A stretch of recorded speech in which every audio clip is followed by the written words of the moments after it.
Welcome. Good morning to the guests Lovely as to well. have you here. I see you are a project coordinator and a researcher. How have you found yourself in this space on this specific project, looking at anti corruption work in the private sector? And what also then comes to mind is a couple of weeks ago, we were talking about corruption. I was talking to a political analyst about corruption in government. And at that point in time, he pointed out to me that corruption in the private sector and corporate is way bigger than you could even imagine. It is way, way bigger than it is in government. I kind of find that very difficult to believe because when we think about state capture and we think about not the millions, but the billions of rands involved, I'm not quite sure if he's correct or was correct in his assessment. What do you make of it? Um, to just answer you on that, I think there is a certain perception that corruption within the private sector is not given much attention compared to public sector. So it's not really covered much, even as how it's not really discussed as much in society as well. And even the language used in corruption within the private sector, they tend to use more of a euphemistic language to describe it. They use words like erroneous actions and improper conduct instead of actually using words such as fraud, theft, and unethical behavior to describe it. So it's more like Okay, a smoke screen, basically. okay, absolutely. Uh, Sadly, very sadly, Tawanda, it seems that corruption in the private sector is not only endemic in South Africa, it's almost an accepted business practice all around the world. Would I be correct in stating that? Yeah, you would be correct. It is something that's a worldwide or a global problem. And part of the study we did in 2020 relating to corruption within the private sector, it's titled Track. We looked at mainly 100 entities with South Africa in South Africa, which also had multinational companies as well. So basically, we assess these companies using publicly disclosed information like their annual reports and their websites. And we found out that it is actually a global problem when relating to corruption as well within the And private sector. I should imagine first world countries, whenever we have these type of issues presenting in Africa and possibly even in Asian countries, uh, the Western world or first world countries are very quick to point fingers at us, suggesting that because we're African, we don't understand corporate business practices, and that is why we are easily corruptible. And when they go ahead with it, they've almost sanitized it and made it and given it legitimacy, so to speak. But fingers are pointed at the African continent all of the time. But it is happening globally, as you've indicated. Yeah, I think that's the general narrative around corruption in general, not only within public sector and private sector. When you look at it from a global context, corruption is mainly they look at it as African society is the most corrupt, and yeah, out of all the states, probably African society is the most corrupt state. But again, it has to do with propaganda and how reporting is done. So Absolutely. Before I get to the heart of the matter, let's understand how come you have found yourself in this space. for us, we looked at it in a way that we cannot only look at corruption from a public sector perspective, considering the issues that are surrounding South Africa right now, where we have quite a lot of public and private partnerships in business, and we already have quite a few examples of what's happening pertaining to corruption within these partnerships. You look at issues and companies that have been involved in the state capture. Quite a few of them are private companies, and there's quite a significant amount of money that was utilized unethically during those times. If you look at the state capture report, quite a few of the top elite companies in South Africa are involved in corruption. Okay, so do you believe that corruption in the private sector is being given as much attention as the public sector? How do we go about balancing it and also start pointing a finger to the collusion that happens between the two entities, private and public sectors? I believe that probably it comes down to the way we report. I think there's generally, as I stated before, there is a perception that corruption in the private sector is not given much attention compared to the public sector, of which I think we normally are given reporting within public sector corruption. And what happens in most cases when you look at corruption within private sector, they tend to hide behind the legal battles and not publicly disclosing their information. So part of our study, which we conducted in 2020, was to make sure that we advise these companies to disclose information relating to corruption. Okay, so when you talk about corruption in the private sector, I guess, like you say, um, they do hide a lot of their issues regarding corruption, and I guess also they use big concepts and big words like corporate governance, best practice, best business practice, etc., etc. So all of that is used in protecting themselves, and they use all of those concepts in almost sanitizing their corrupt activities.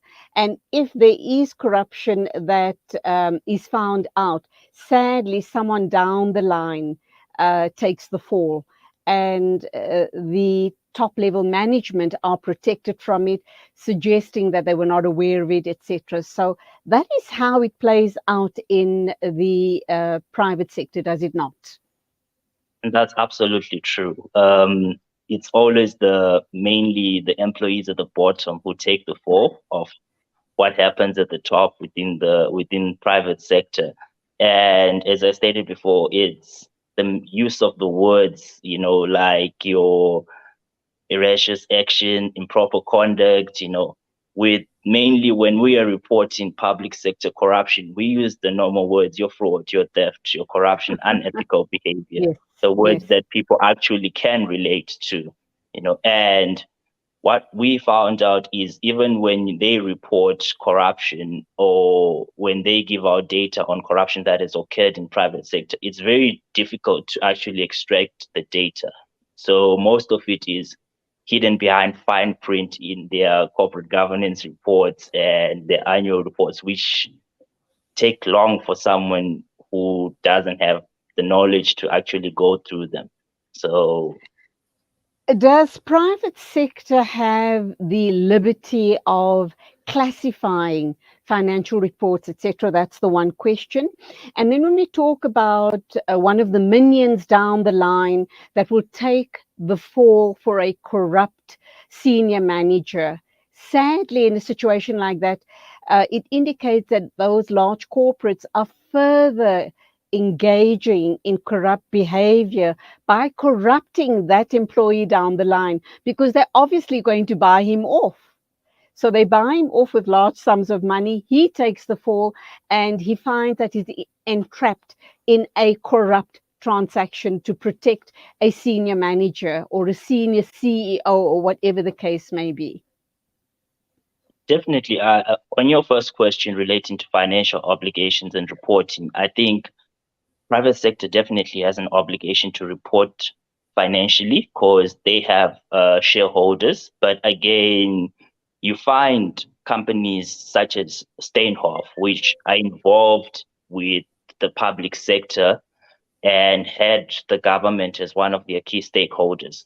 They have an obligation to report to the people on their financials and disclose. So in many cases, there is a challenge of private sector actually disclosing their financials, of which we find ourselves having to deal with such companies as Steinhoff, which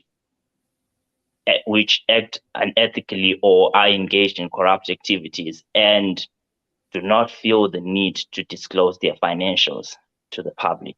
So I feel, or we feel strongly that if a private company is involved with the public sector, definitely their financials should be disclosed to the people. It is an obligation. Okay.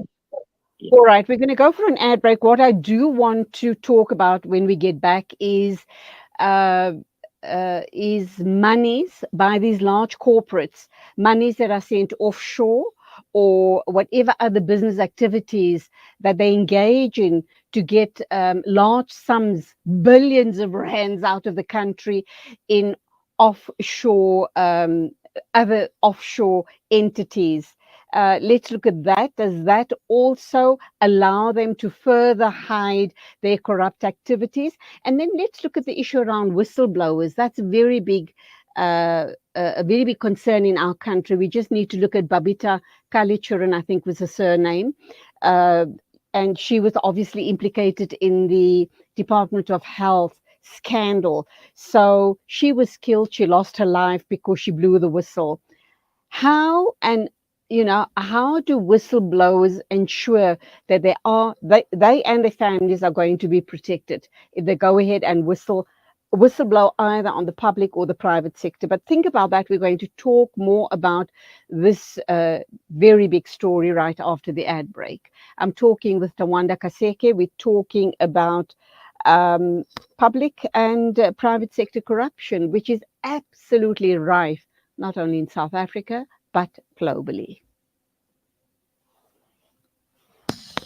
A sponsored water well and borehole allows children to go back to school, empowers communities, and is a means of sadaqah jariyah. There are many villages in Africa and Afghanistan that are in need of water wells and boreholes. Sponsor a water well in Africa at 14,500 rands, or a borehole in Africa and Afghanistan at 49,500 rands. Call Africa Muslims Agency on 011-834-8685 or donate at Africa Muslims Agency.co.za.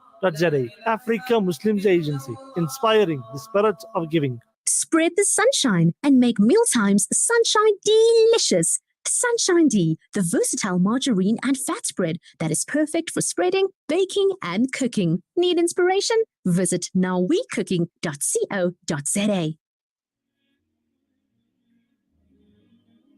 The Yemen war is 7 years old, but the violence keeps escalating, with severe impacts on the food security of millions of families.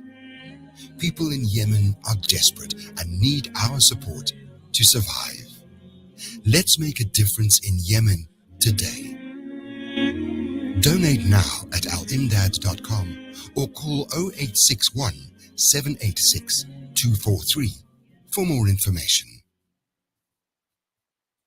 World-class financial services only at Sapphire Global, your financial partner. If you are looking for Islamic, Sharia, and ethical financial products, look no further. Sapphire Global offers a wide range of financial service offerings from short-term to life and investments. A full-service center with all financial requirements under one brand. Our highly skilled and experienced consultants are ready to help protect your financial future. Contact us on 041 001 0184 or visit our website on www.sapphireglobalfs.com. Sapphire Global is an authorized financial services provider. The Syrian crisis has raged for over 4,000 days. 4,000 days of suffering, displacement, hunger, and intolerable insecurity. With your help, Islamic Relief can continue to stand alongside them. Never has your support been so important. Together, we can stand with the Syrian people. We can help them build a better future. Will you continue to stand with the people of Syria? Please, donate now. Listen to something fresh. Listen to Salam Media. Welcome back. It's exactly 8:26 a.m. This is News and Views with me, Julie Ali, right here on Salam Media. Please do become a part of the conversation by calling us on our WhatsApp line 0617660355 or any one of our other social media platforms. I am talking with Tawanda Kaseke. He is a project coordinator and researcher involved in anti-corruption work in the private sector. Tawanda, welcome back. And we continue this discussion on corruption. So I left you with two questions before the ad break. Would you like to respond, please? Okay. I think your first question was relating to offshore businesses that have to operate in multinational countries. And when you look at that, I think in my perspective, it's a bit difficult to track the level of corruption that they engage on, but it has been found out in previous studies, that there is a lot of corruption and money laundering that occurs within large scale companies that operate multinationally, because I think it's all about controlling the finances and the movement of money in that case. So definitely there is corruption that occurs within offshore businesses and investments in offshore accounts. So Tawanda, when we talk about offshore investments, these large multinationals are really doing the South African revenue services in, because a lot of the time when they move monies offshore, it's really to avoid taxes, is it not? Yes, and that definitely. And that in a way is also corruption. Yes, definitely. And also in a way to launder money as well. So I think also there is a role that our financial institutions should be playing. But then again, we have to look at corruption within our own country, because that money cannot move out if there is no corruption within the revenue authority and within the financial institutions like FICA, for example. So corruption should be actually addressed within the country for that money not to move out of the country. So for it to move out of South Africa into an offshore investment, there is definitely someone within our own country who helped that process to actually occur. So if we deal with it internally, then it can be a problem that we can solve within Absolutely a international or loophole. global perspective. Absolutely a loophole there. I think that's a discussion on its own as well. But let's look at the issue around whistleblowers.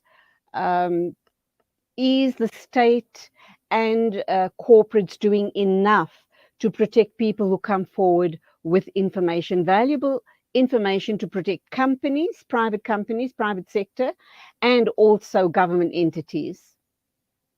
I think I would like to speak more of firstly on the private sector side. It comes back to the study we did in 2020. So what we looked at in our track study was also we looked at the whistleblowing mechanisms that exist within private institutions. So we found out many of them actually do have whistleblowing channels, and they do adhere to best practices, but in a way, this needs to be put to test so that people can actually blow the whistle on corruption. And our huge concern pertaining to that was mainly when it came to whistleblower protection. And you found out there were not a lot of mechanisms in place to protect whistleblowers as well within the private sector. And when it comes to the government and public sector, I think there has to be a development of more institutions that protect whistleblowers, because the situation with Babito was quite sad, and a few of the other implicated people who blew the whistle on corruption within the state capture report. It was quite sad of what occurred in that case, that our government should have had a level of protection of these people. And probably if they had institutions that protect whistleblowers, a centralized institution, then we wouldn't have had the situation we had in the country. Okay. obviously, as regards corruption, whichever sector you're looking at, one of the root causes is economic causes, because we know that personal gain is mostly the cause of public sector corruption, and obviously private sector. It is only one of the causes of private sector corruption.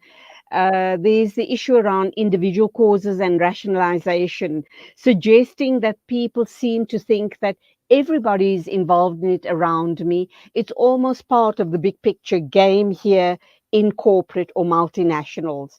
It's almost an accepted practice. So I need to go with the flow, otherwise I get left behind and I don't reap the benefits as other people are reaping. And that's true. I think it applies even within public sector as well. You need to go with the flow or you don't benefit as well, you know.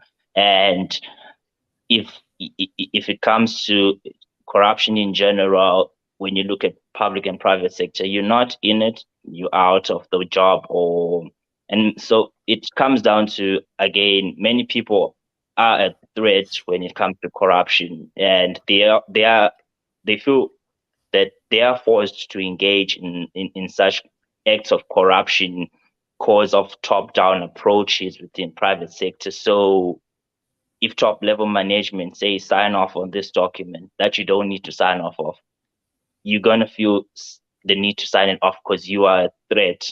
And should you blow the whistle again, you don't feel the channels protect you enough to actually do so, you know. So Let's look at the issue around in private sector. Obviously, corruption, money laundering, etc., is rife in the sector. Are there large nationals or multinationals, for that matter, that are very ethical in their practices, in their business practice, and would encourage whistleblowing? And if so, what sort of mechanisms are in place to protect the whistleblower?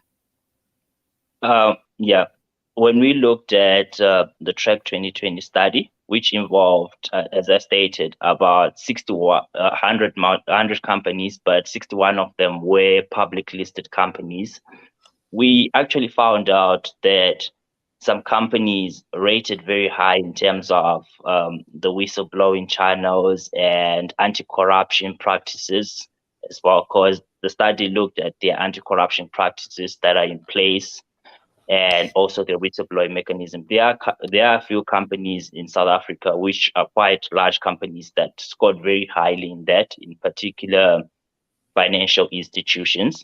So the whistleblowing mechanisms in place, I think, for me, they haven't done really enough, but I feel there is more that these companies could do to protect whistleblowers.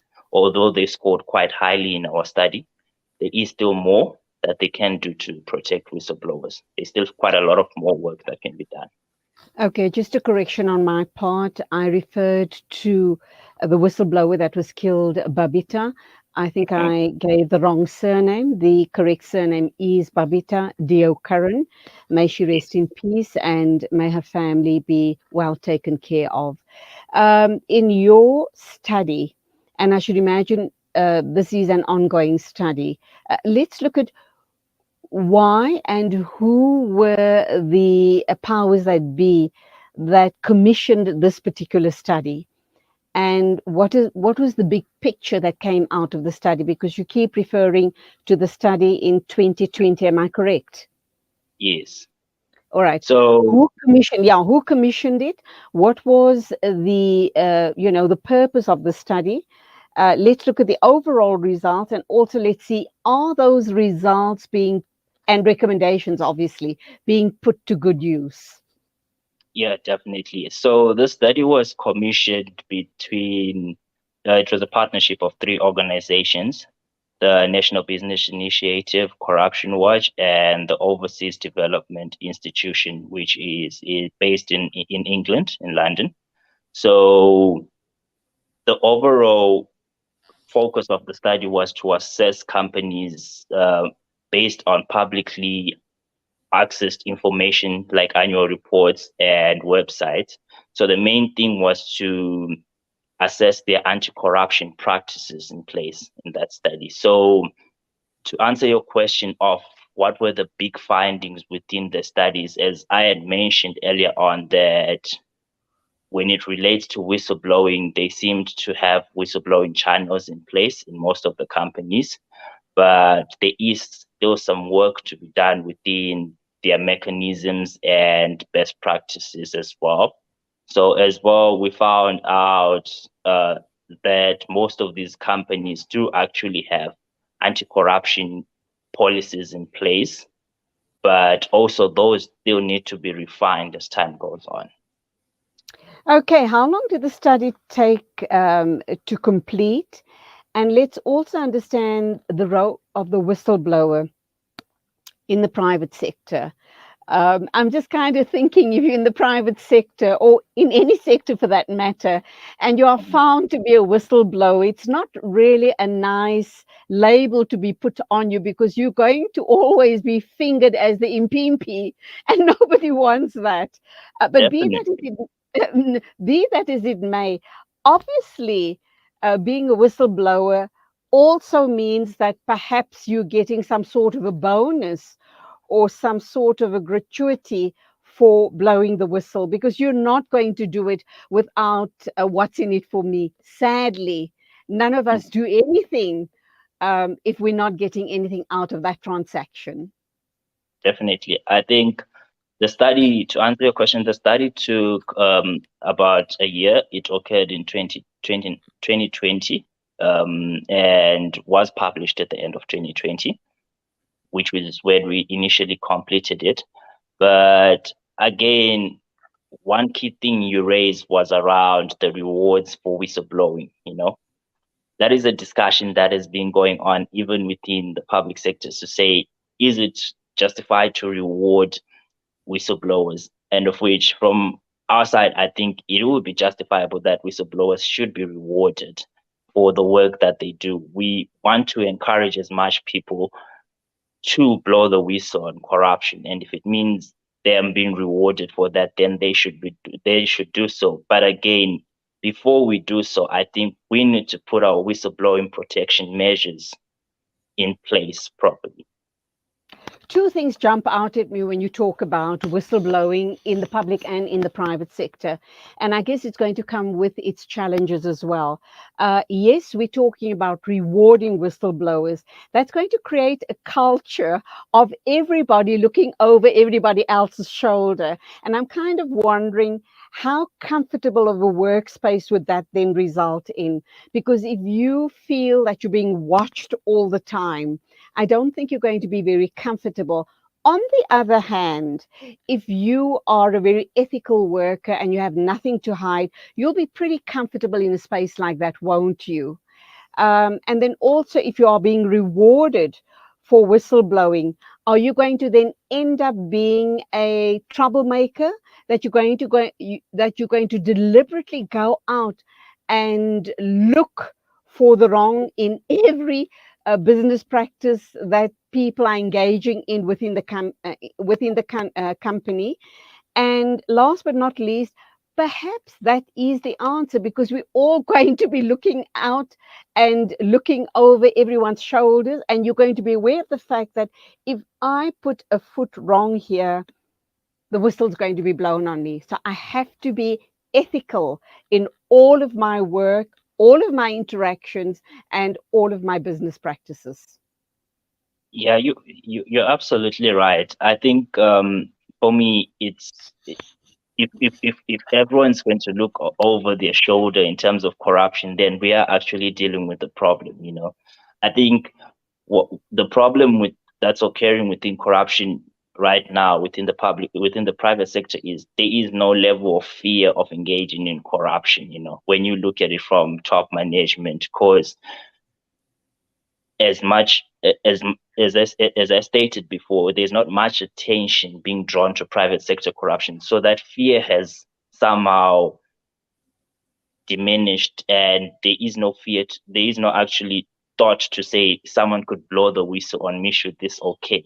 So if people are rewarded, genuinely, you would find some people who are going to report on matters that are not there, but all these matters can be investigated to say, should these matters be justifiable to have action on, or can they be left hanging, So if we were to find, like on our side, we do get corruption reports and we do investigate those corruption reports. And at the end of the day, we select corruption reports based on assessments, and we take reasonable action on that. That can be done as well in the private sector, should whistleblowing occur, We won't just reward a person because they blew the whistle, but their report needs to be investigated as well.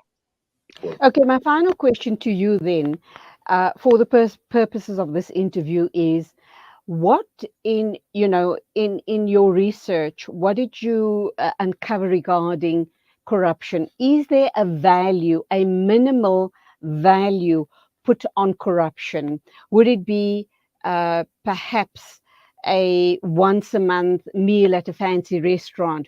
Would it be free hotel accommodation, a free hotel for you and your a free holiday for you and your family? Would it be maybe the purchase of a new car? Would it be cash payments? And what would the minimal value of that payment look like? So I'm trying to understand, when people in corporate are thinking around corruption, what is it that they need to focus on? Is it the guy that takes home the stationery once in a while for his children, a couple of pens and highlighters and rulers and notebooks? Is it the tea lady that takes those, the milk and coffee and tea and other such things home for her personal use without anyone being any the wiser? So what value do we put on corruption and realize that this is going to increase over a period of time? And even though on a monthly basis we're talking 100 rands, in 5 years' time it's going to equate to X amount, or as the person sees that they're able to get away with 1,000 rands a month, they're going to start trying to get away with an even bigger amount. Yeah. In my view, I don't think we can put a value to corruption. Corruption from small scale to large scale is still corruption, which is the problem that exists within private sector. When we have a decentralized system of management within an organization, where one signs off a document and the other will be signed off by the bid commission and the other will be signed off by top management, that creates a huge problem. So we cannot only look at lower level management corruption only. So we need to look at it in a way that we also look at middle level and top level management corruption. So from the tea lady, what is occurring within the company, because that is where it grows, the nature of it. So part of the study was actually finding out the culture of corruption itself, and you find out that it draws from top level management to lower level management as well, because people do feel comfortable that this is the culture of the organization. We can engage in such practices, and once I feel comfortable being in lower level management to engage in such practices, I am taking that practice from somewhere, which is from top level management. So once we stop the root of all corruption to say we cannot base it on that it is within lower level management or middle level management or top level management, corruption is corruption within any level of management, whether it's 2 rand that came out of the books of the organization compared to 100,000, it still needs to be addressed in the companies. And obviously, then the necessary action needs to be taken against the person. I did indicate it was the final question, but what I also find in corporates is that earlier on in the program, we indicated that it's always the lower level guy, the ordinary worker, that takes the fall when top management has erred or has lined their pockets. They then buy the ordinary worker off by giving him some sort of a handshake or the other. That being said, what needs to be done to stamp out such corruption in the private sector? What sort of penalties do you believe needs to be put in place?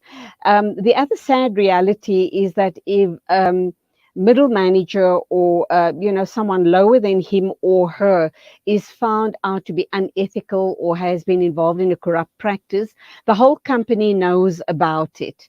The person is probably fired on the spot, and everybody obviously puts two and two together. But when it's a senior manager that has been caught out in a corruption, it's never discussed in the corridors, and his reputation is protected. And I find that's terribly unfair. The same rules should apply whether it's CEO right down to the tea lady. Same rules should apply for each and every employee in the company, regardless of their status. Yes, definitely. I think to address how to deal with corruption within private sector and having a balanced way of accountability, I think most private sector companies need to relook at their codes of conduct and their whistleblowing policies, as well as the corporate governance within the company.